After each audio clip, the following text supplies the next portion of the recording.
frustrating. So I think that, you know, them addressing those incremental things to the extent where they can. Their autocorrect is notoriously bad though, so I think if this is the main thing to come out of AI, not the death of all humans or extinction of mankind, having better autocorrect on your phone is a good innovation. Yeah, and I think Apple sort of has a way of applying technology. They do it a little later than others, but they do it better and they do it faster.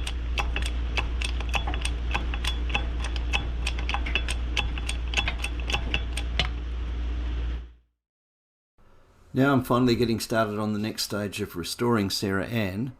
I'm levelling her up in both directions and stabilising her so that it's more pleasant to work in there, but also it's easier to set things up knowing that you've got it level. To get this one level fore and aft because of the actual slope at the land underneath this carport, but I can lower it a bit. A little bit of slope towards the stern is not a really big problem because I actually want the water to drain off the deck. I've managed to stabilise the boat so I can work on it without it wobbling around like a trampoline, and taken the floor out of the cockpit so that I can now get at what I'm doing down here and complete the installation of the exhaust. Over the life of the boat there have been several different attempts at putting the exhaust through the transom, and I'm repairing some of those holes so that I can start fresh and put a new exit hole in about 50mm above the waterline and as close to the centre line as I can get it. I'm using a good quality terps based enamel primer. It's getting hard to get these days, and I believe the technology has stalled because they've been working in favour of water-based products which just don't do the job as well in my opinion. Maybe they'll get there in time. So that's nice and neat there now. I've filled all the major holes and I've noticed a few dings and chinks in there, which is understandable because this was the stern anchor locker, and I didn't pick all those up when I was filling, so I can fill those later on. But it's given me a nice clean surface there with all the major holes filled so that I can choose where I want the exhaust to go through, and I want to get that down fairly close to the waterline. I think the rule of thumb is 50 mils above the waterline, about where that one was, so I'll probably use that original hole.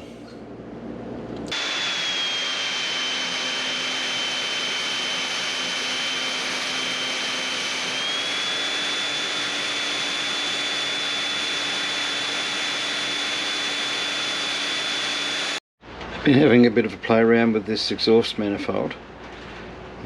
So the water comes through here obviously, and that's where the exhaust comes through, and it was quite deeply eroded in a few places, so you can see a couple of spots that are still left. So getting our first dose, a bit of decent rain, and the difference is cold. It's coming down pretty well, but I'm nice and tucked up in here, nice and warm and dry. So it's not going to affect us too much if it comes from the north, but if it comes from the other direction, I haven't got much protection there. So I reckon I would have had to call it quits. But certainly this northerly stuff is not going to be a drama for us.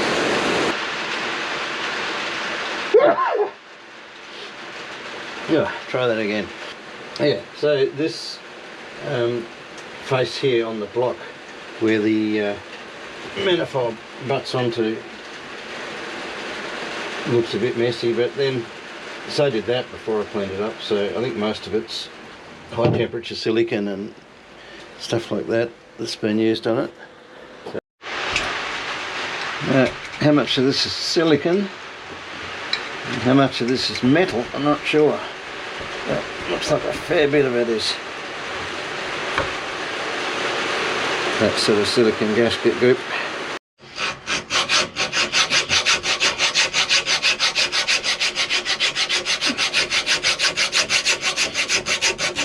A bit unorthodox, but I can't think of anything else that's going to get in there.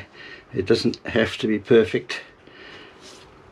but I'd like to get bare metal so you get good adhesion.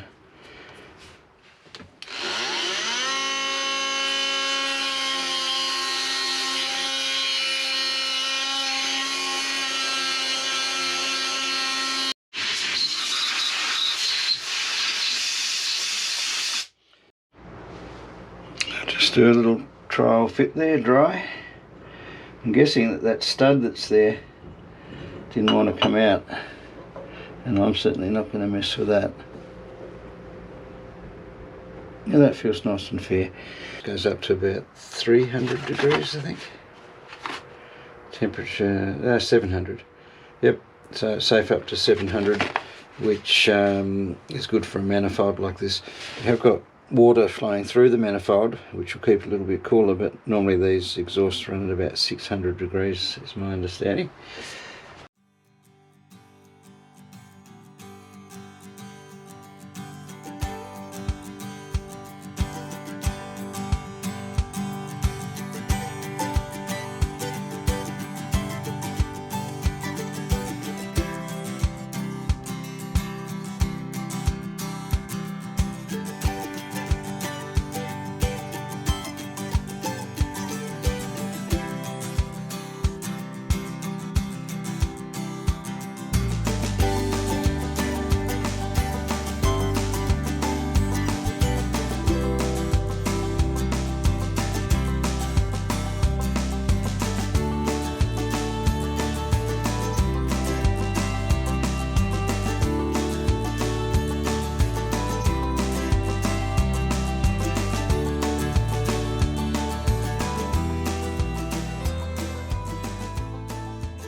Yesterday everything is covered with condensation, and it's a very foggy morning out there,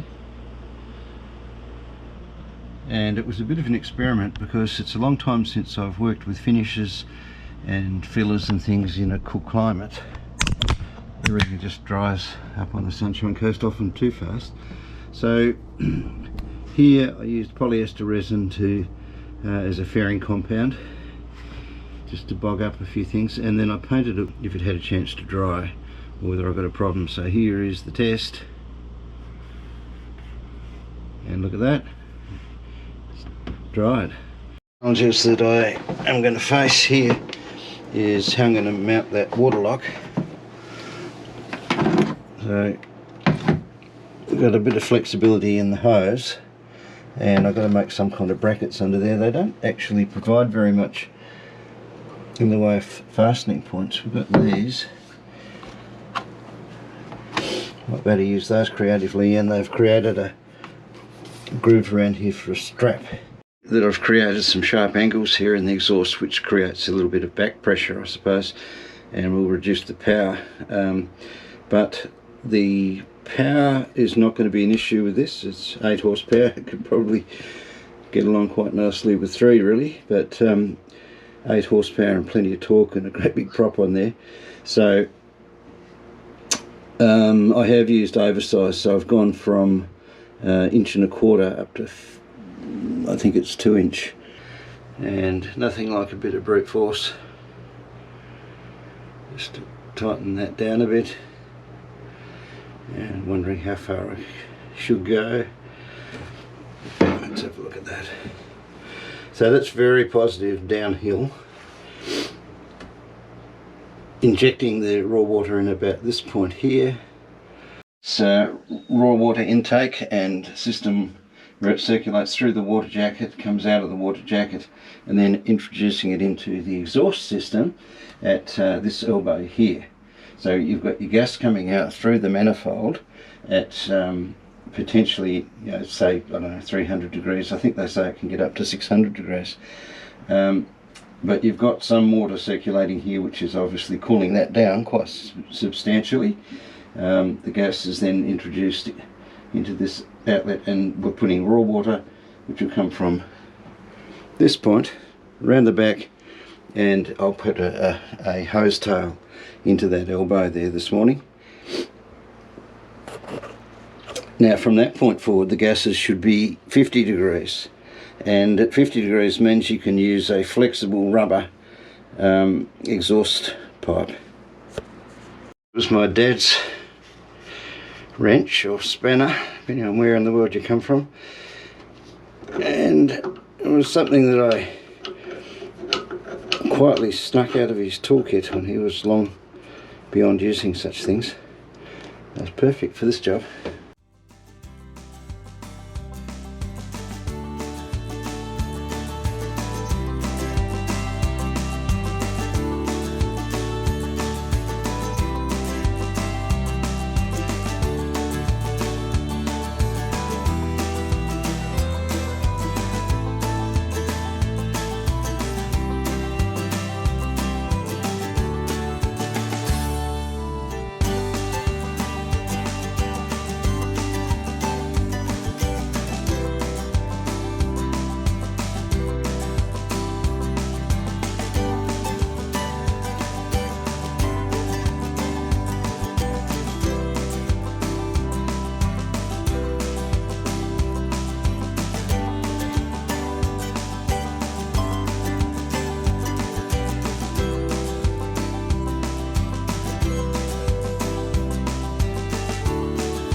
Part, I found a nice bronze raw water strainer.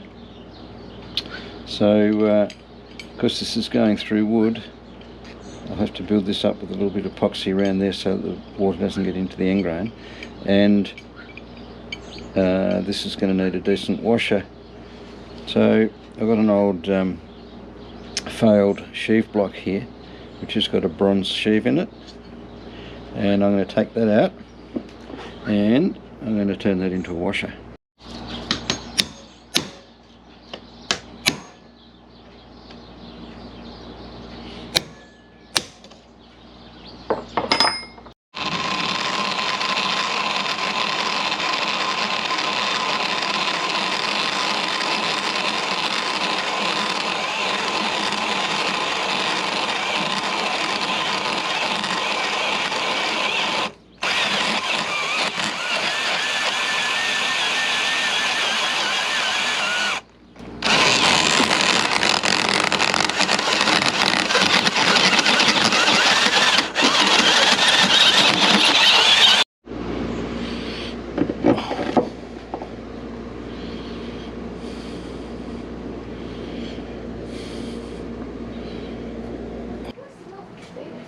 Do you want to have a look in the boat?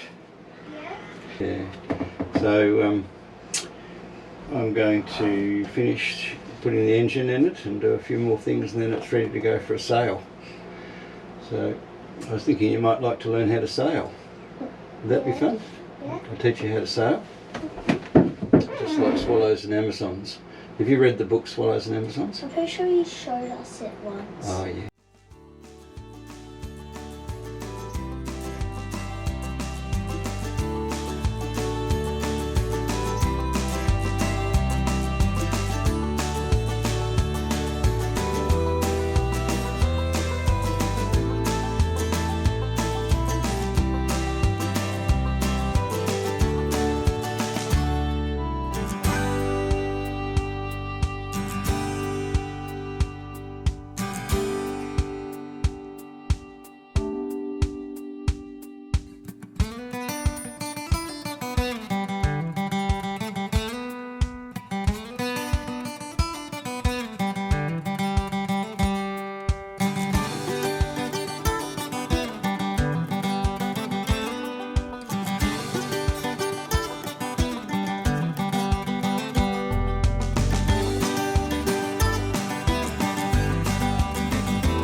So I was wondering if there was a thermostat in here. Sometimes people will take the thermostat out and throw it away if it's not working. Other times the thermostat's just not working. Either way, it's not going to be helpful to your motor. So we'll just see what's in there.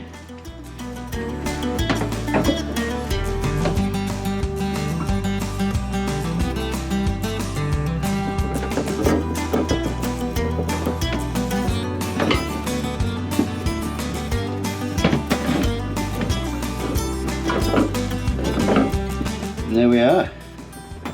There's a little thermostat in there.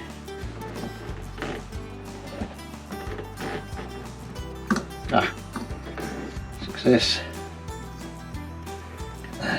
First look inside, and I would say not too bad.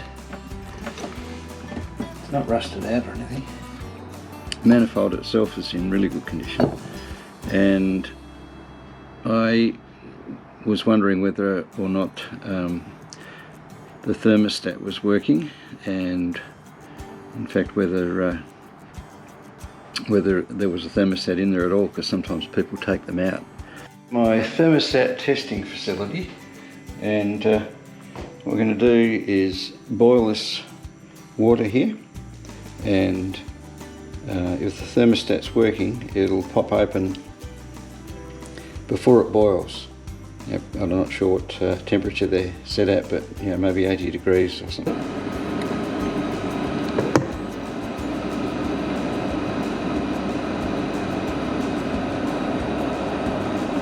It's getting pretty warm now, so you'd expect it to be open. And there it is. Very pretty. I hope it works, because I have made things look nice and pretty like this before, but then at the end of the day they didn't work and I had to go and get a new one. When I was a boy, I was given a steam engine. It had been owned by my uncle, and my grandfather had it stored in his garage, and he gave it to me to take home, and it was a beautiful thing. It was all brass and bronze bits, and polished it all up and had it looking really beautiful, and had it running and had a little methylated spirits burner underneath, and used to chug along pretty nicely. And then I thought, well, if I put a slightly bigger fire in there, it'll run even faster. So I did that. So I took the little metho burner out from underneath the firebox, and I lit a fire in the firebox, and sure enough, away she went, and it was really doing a rate of knots. And then I thought, well, what if I was to light a fire and just sit the steam engine itself in the fire, and that would make it go really fast. So I did that, lit a fire and set it in there, and it did. It really went very, very fast indeed. In fact, that was about when I discovered that it could have been fatal, because I heated it up so much there was no pressure valve in the collection pipe at the top of the boiler, and heated her up so much, of course, the solder at the top melted and the pipe blew out of it, and a jet of superheated steam went past my head like that,